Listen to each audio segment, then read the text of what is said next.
Le ministère d'intercession et d'évangélisation, Jésus est la solution, Migès. Nous présente l'heure qui change tout. Un moment dans la présence du Seigneur avec son humble serviteur, l'apôtre Kenge Prospère Ignace.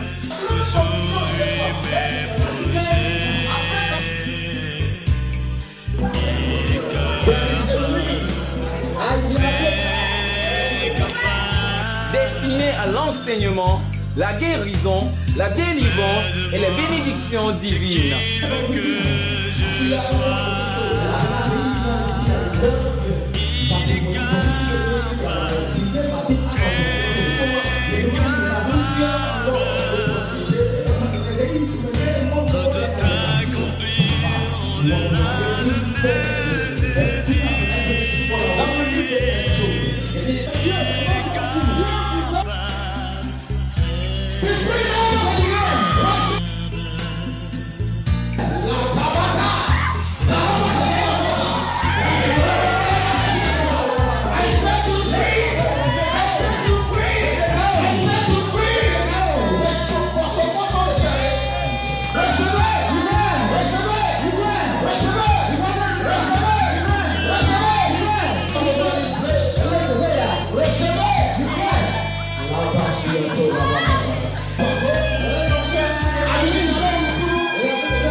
Alléluia. Amen.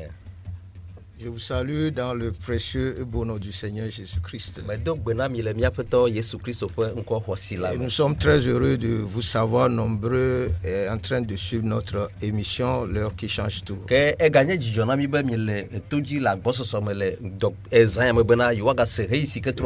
Nous venons du ministère d'intercession et d'évangélisation. Jésus est la solution, en abrégé Migès.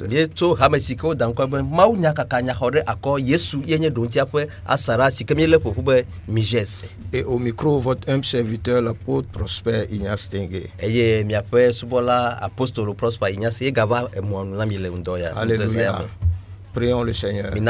Père, nous voulons te dire merci. Nous t'exaltons au plus haut des cieux. Nous te sommes très reconnaissants pour ta fidélité envers nous, pour ton amour, pour tes faveurs. Reçois toute la gloire. Je remets tous ces téléspectateurs, spectatrices internet. Je demande que tu les bénisses. Touche-les là où ils sont, elles sont maintenant. Au nom de Jésus-Christ. Amen. Amen. Alléluia. Amen. Et nous avons comme thème de cette nuit terre, origine de tout. Alléluia. Amen. La terre est l'origine de tout. L'or vient de la terre. L'argent vient de la terre. Vous dormez dans une maison. Tout ce qui compose cette maison vient de la terre. Le ciment vient de la terre. On dira que un monsieur ou bien une dame est béni parce que quand vous regardez sa maison est faite du marbre. Le marbre là vient de la terre. Alléluia. Amen. Vous allez dire, oh, si vous regardez sa chaussure même, c'est fait par la peau des animaux. Et tout cela vient de la terre. Y compris vous et moi. Nous sommes le produit de la terre. Alléluia. Amen. Et nous vivons sur la terre. Et nous devons connaître la terre. Alléluia. Amen. La terre peut être une source de bénédiction pour une personne et pour d'autres une source de malédiction.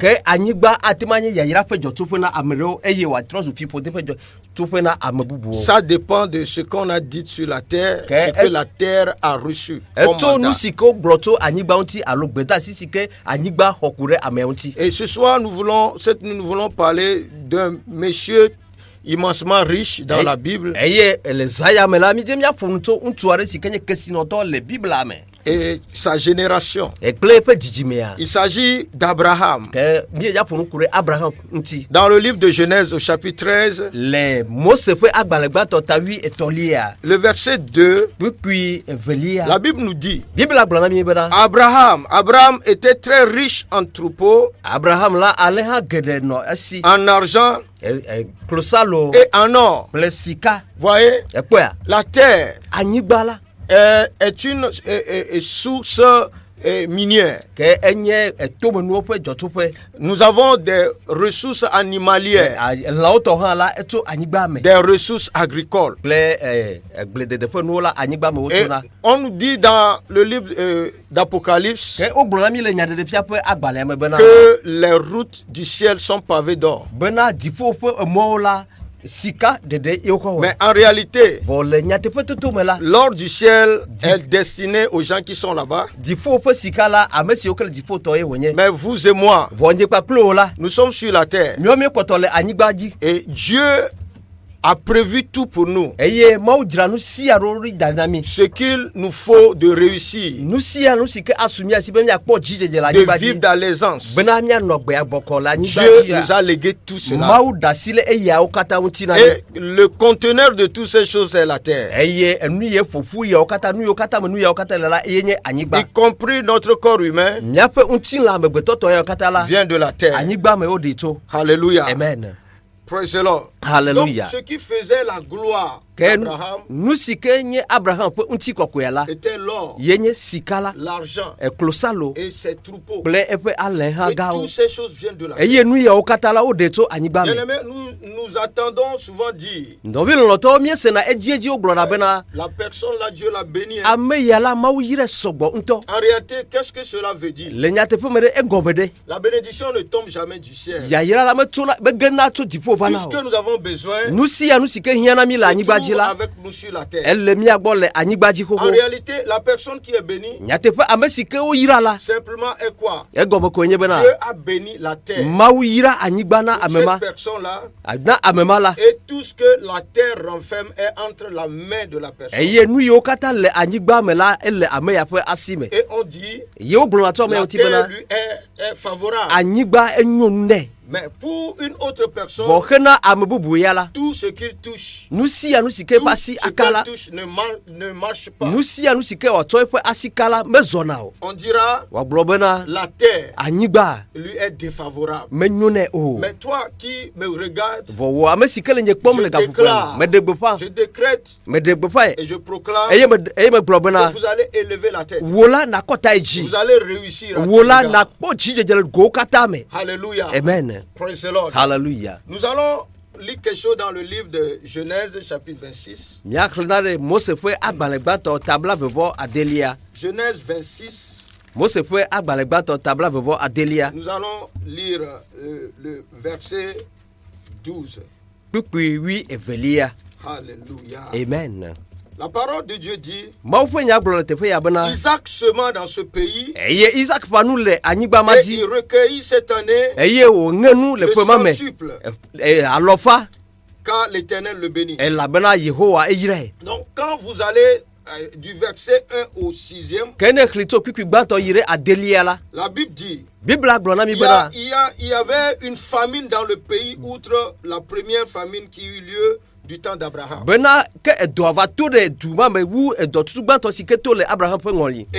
Et Isaac alla vers Abimelech, roi des Philistins. Isaac L'Éternel lui apparut et dit: ne descends pas en Égypte. Demeure dans le pays que je te dirai. Séjourne dans ce pays-ci.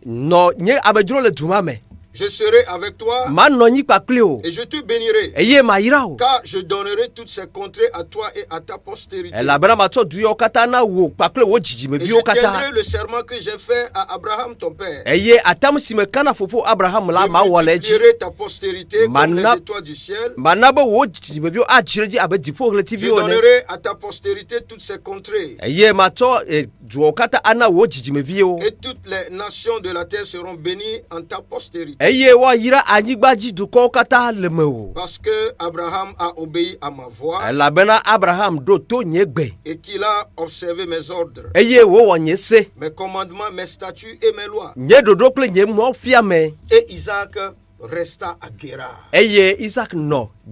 Bien-aimé, ça c'est le fils d'Abraham. Il faisait face à un problème terrible qui était la famine, une sécheresse sans précédent. Alléluia. Amen. Et il ne sait plus quoi faire. Et il a pris la décision de fuir Guérar. Et au cours de la nuit, Dieu lui est apparu et Dieu lui a dit: non, ne descends pas en Égypte. Reste à Guérar. Sur cette terre, je vais te bénir. Les autochtones de cette terre étaient les Philistins. La sécheresse était intense à tel point que leur récolte mourait sous le sol. Alors que Isaac a comme fonction de cultiver la terre, d'élever les animaux.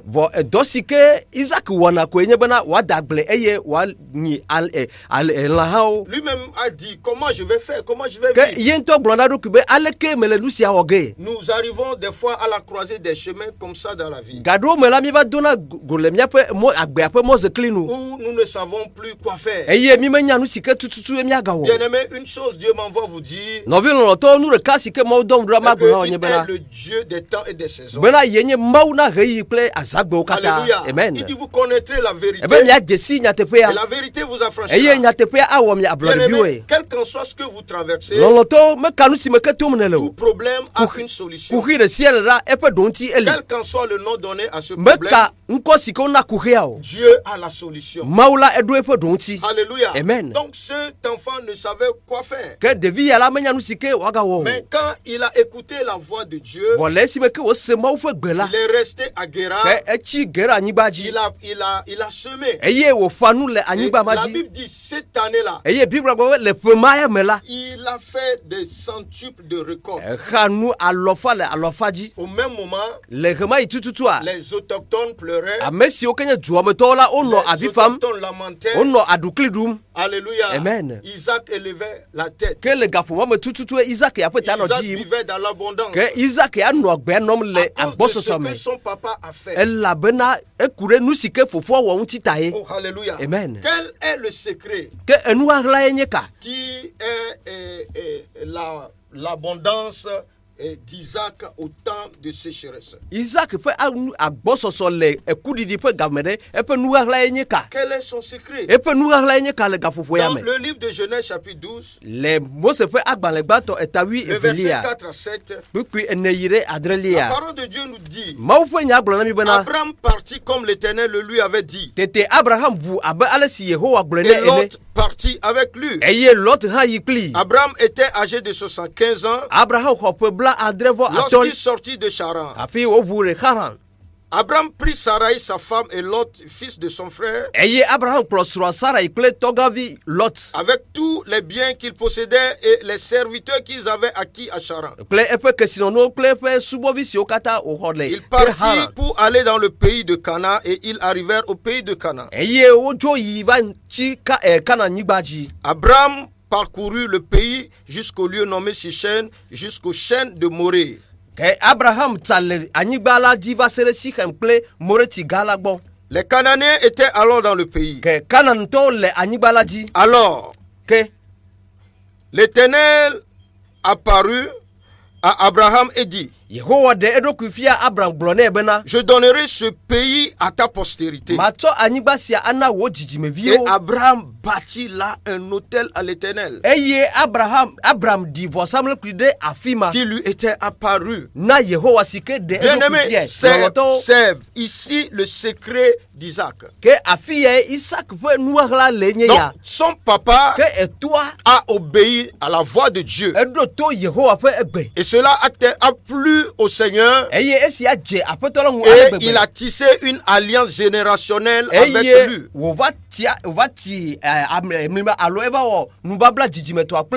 Disant que je vais bénir ta génération. Cette terre de Canaan, tes enfants seront bénis là-dessus. Donc il a fait cela au moment où Isaac n'était pas encore né. Alléluia. Amen. Toi, qu'est-ce que ton papa a dit? Tes aïeux, ils ont dit quoi? Qu'est-ce qu'ils ont fait? Dans la vie de Isaac, il y a un autel de prospérité qui est en train de déclarer des années il sera béni, il est prospère, il va élever la tête. Là où les gens vont échouer, lui, il va réussir. Donc, son papa a bâti un hôtel comme ça pour sa génération. Mais vous et moi, regardez l'état de nos familles.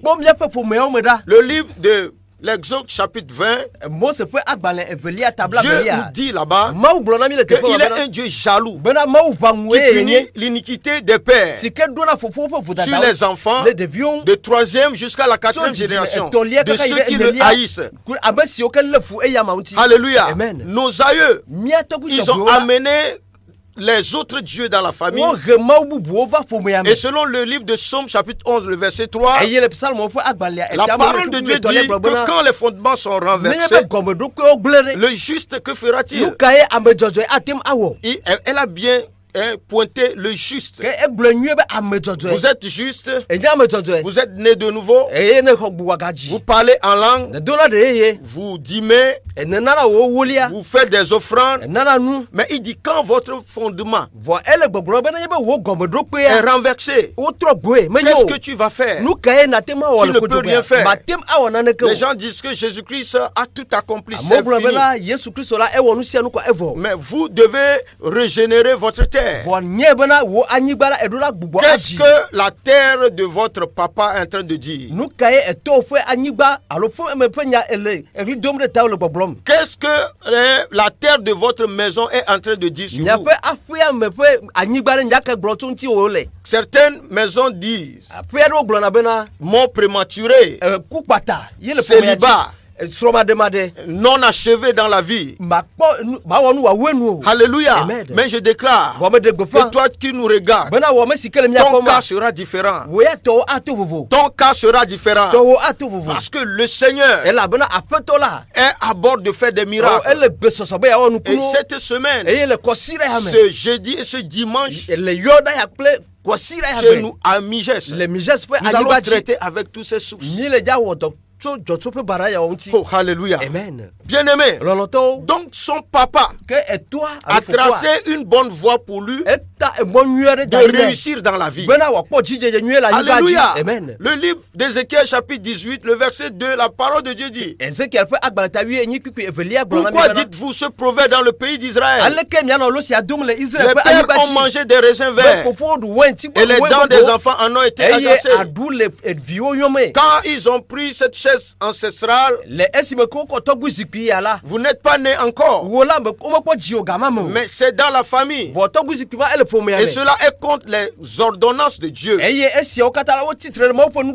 dit pour cela, il y a une malédiction de 3e à la 4e génération. Mais vous pouvez sortir dedans. Vous pouvez briser cette chaîne.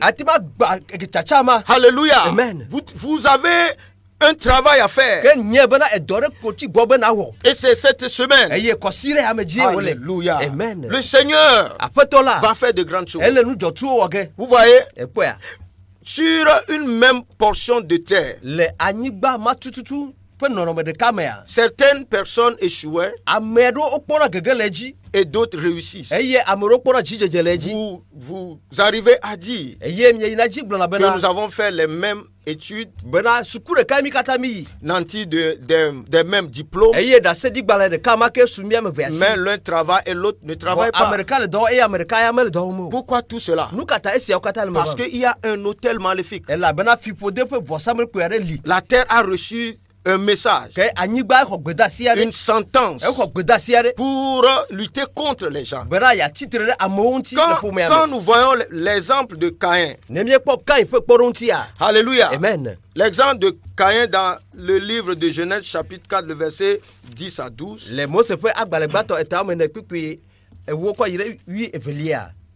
Verset 10 à 12. Et Dieu dit: qu'as-tu fait? La voix du sang de ton frère crie de la terre jusqu'à moi.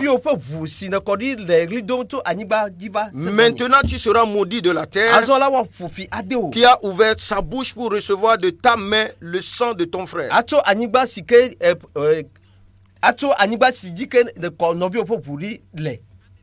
Quand tu cultiveras le sol, il ne te donnera plus sa richesse. Tu seras errant et vagabond sur la terre. Oh my God. Bien-aimé, regarde. Caïn a tué Abel. Des gens diront que Dieu a maudit Caïn.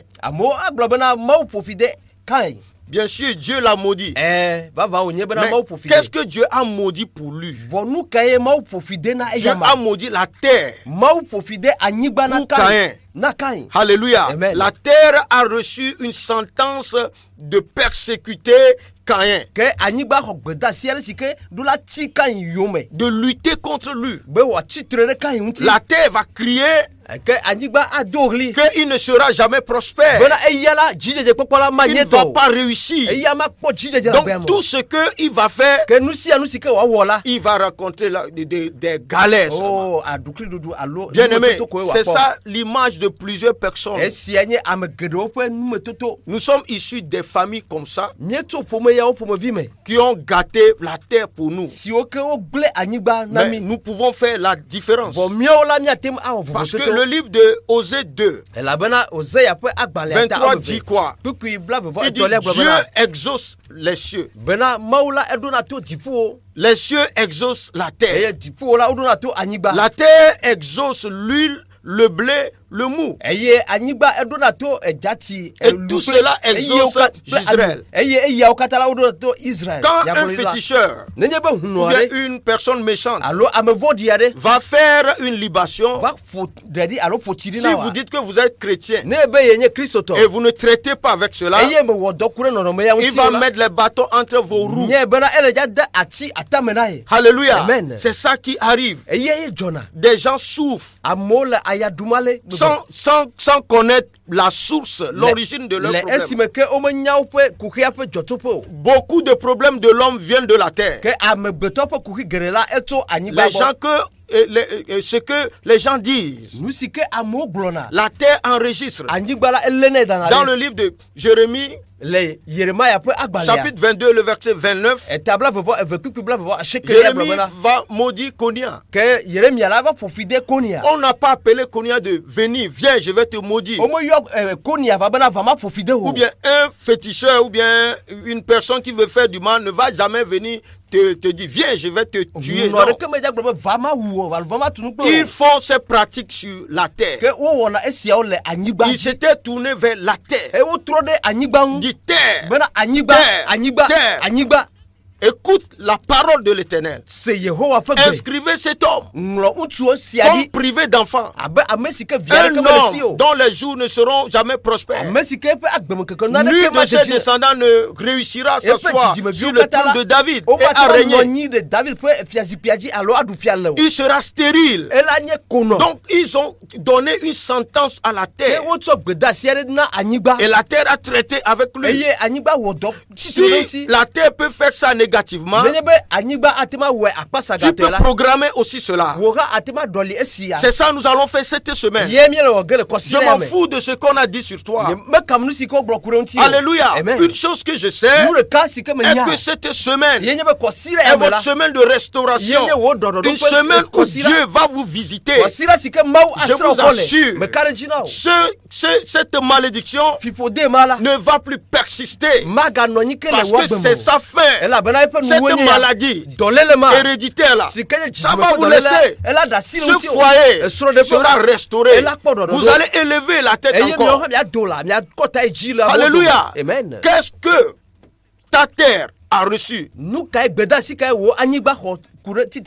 C'est ça nous allons voir cette semaine. Ce jeudi et ce dimanche. Alléluia. Ce jeudi à Migès à partir de midi. Midi à 14h. Et dimanche à partir de 7h30. Je vous invite. Le Seigneur va faire des merveilles. Alléluia. Amen. Votre vie ne sera plus la même. Parce qu'il est Seigneur. Père, au nom de Jésus-Christ, je viens contre toute force maléfique. Tout ce qui a été enregistré dans le monde spirituel contre l'évolution de cette personne, contre ce foyer, je brise tout cela. Au nom de Jésus-Christ, j'active la faveur de Dieu sur leur vie maintenant. Bénis-les. Je maudis toute forme de maladie dans leur vie. Au nom de Jésus-Christ. C'était avec vous l'apôtre Prosper Ignace Tengue. Nous venons du Migès, ministère d'intercession et d'évangélisation. Jésus est la solution. Nous sommes localisés à Adidogome, à Pédokoué. En venant de Lomé, après le marché à Sieye, vous allez voir à votre gauche l'hôtel Nord-Sud. N'allez pas vers l'hôtel, mais quand vous arrivez au niveau de l'hôtel, juste 1 minute de marche devant vous, le côté droit, vous allez voir notre plaque au milieu là-bas, écrit Migès, M-I-J-E-S. Jésus est la solution. Vous rentrez dans ce vent-là, le deuxième vent à gauche, vous allez voir le carrefour Migès. Vous êtes arrivé chez nous. Et mon numéro est le 90 05 52 45. 90 05 52 45 ou bien 98 114 allô 98 114 15 61 15 61. Que le Seigneur vous bénisse. Je vous aime. Nyama nyama. Bye bye. Bye bye. Il est capable. Ton Dieu est capable de tout réaliser au-delà de tous tes désirs, au-delà de ton entendement. Crois en lui.